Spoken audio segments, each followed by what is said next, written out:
The American Bar Association just voted to let law schools bypass the LSAT entirely, removing the LSAT requirement. Now, what does this mean for you if you're applying to law school this cycle or beyond? Today, I'm going to walk you through how this could impact admissions, scholarships, and your chances. First, for those who don't know me, my name is Steve Schwartz.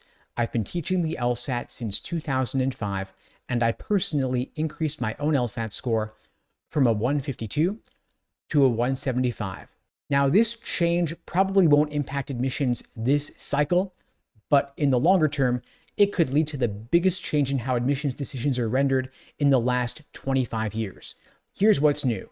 The American Bar Association has voted to allow law schools to apply for a variance, which would allow them to admit students without requiring the LSAT or any other standardized test. If a school is approved for a variance, a school could operate this way for at least 3 to 5 years before reapplying to continue that variance. This change comes after years of debate. Supporters of the change argue that going test optional will expand access to law school and increase racial diversity in legal education. Opponents warn this could remove or erode standards and increase a reliance on more subjective factors like GPAs and personal statements. Now, you might be saying, GPAs are not subjective, they're numerical, but here's the thing. Undergraduate GPAs in particular are subject to massive, rampant grade inflation. The head of LSAC even once said GPAs are so inflated as to be virtually meaningless, and I happen to agree with this. Obviously, a 3.5 in engineering is a lot more significant than a 3.5 in the humanities. And of course, personal statements are qualitative, not quantitative. So how concrete is this rule change? Not very concrete yet. This variance process is still an experiment, and it's up to individual schools to apply for the variance. Even if a school does apply for it, many will likely still stick with the LSAT as their main tool for evaluating applicants. And here's a precedent for this. First off, in Canada, law schools, of course, are not subject to the American Bar Association rules, but they still use the LSAT in most cases because they find it useful. For the same reasons I mentioned, GPA and personal statements not being as relevant metrics for them to look at. Additionally, in the med school world, while med schools are not required to use the MCAT for admissions, they still do because, again, they find it useful. So what this change actually means, the LSAT's not going anywhere anytime soon, not tomorrow, not this cycle, not even in the next few years. This variance vote is a test run policy, which is meant to allow schools to experiment with test optional. But this does still signal a shift in how the ABA is viewing standardized testing in law school admissions. The standard 509 that requires law schools to use a valid and reliable admissions test like the LSAT is probably not here to stay. It's probably going to go away. So which schools are likely to drop the LSAT requirement first? It's not going to be top law schools. It's not going to be T14. They're not likely to ditch the LSAT entirely, and they'll still continue using it as a key measure for distinguishing between different applicants. They value their prestige. They value their rankings. They want to keep that ranking as much as they complain about it.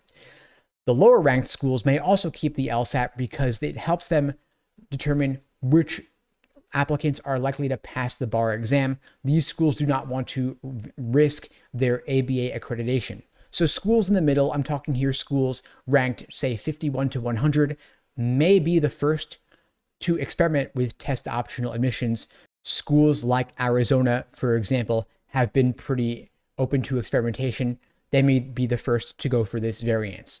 And speaking of rankings, of course, the US News rankings are a major complicating factor because LSAT scores play a significant role in determining a law school's ranking, and this is what helps schools maintain their prestige. And so even if the American Bar Association no longer required schools to use a test like the LSAT, schools would still feel significant pressure to maintain their LSAT score medians for ranking purposes. And as LSAT score inflation continues to increase due to the fact that LSAT has become a lot more liberal in granting accommodations, schools will feel increased pressure to admit applicants with the highest LSAT scores possible.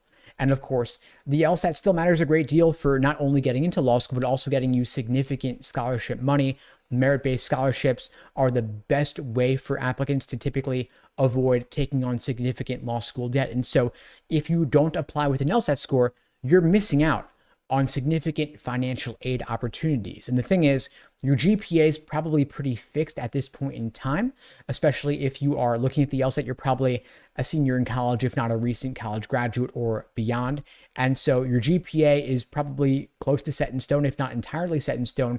The LSAT remains your biggest opportunity to not only improve your chances at getting into law school, but also getting you that scholarship money. Now, let me share a story with you. I recently worked with a student who had a low GPA. I'm talking here 3.2, but she was able to outweigh that low GPA with a top LSAT score. I'm talking here a 173. And so this score not only landed her acceptance to a top 20 law school, but it also got her a 75% tuition scholarship, meaning 3/4 of her tuition was knocked out. That scholarship covered the majority of tuition. And so for her, the LSAT was a chance not only to get into a top law school, but also to get a significant scholarship as well. It let her rewrite her narrative. It meant that her GPA was not her destiny. A high LSAT can outweigh a low GPA. So back to this ABA vote here, back to this new variance that allows schools to go test optional. While the vote allows this variance process to move forward, schools still need to individually apply to participate. And so that means any impact is going to be gradual. Over time, I do expect that more and more schools will go for this variance just because it gives them more flexibility in admissions. But I do still expect at the same time that the majority of applicants will get in with LSAT scores. And schools are going to take more of a gradual wait and see approach while they monitor outcomes. Law schools and the ABA are relatively conservative and bureaucratic. And so they're going to want to measure, how does this impact 1L grades? How does this impact bar passage rates? And so this is not going to completely eliminate the LSAT. Schools do still value it as a standardized way to compare applicants from different backgrounds with different majors, different life experiences. And of course, it lets them see whether an applicant is ready for the bar exam or likely to pass the bar exam. And so this change will impact law school admissions over time. But for now, the LSAT remains your best chance to maximize your odds of admission. And so if you'd like my help on your journey to getting the highest LSAT score possible, ideally a 170 or above, my team and I would be glad to help you out. We offer live online classes via Zoom, on-demand video courses, small group coaching, and one-on-one coaching. You can check out the links below to find out more and to book a call with me and my team. We'd be glad to help you out. And in the meantime, I'll wish you all the best and take care.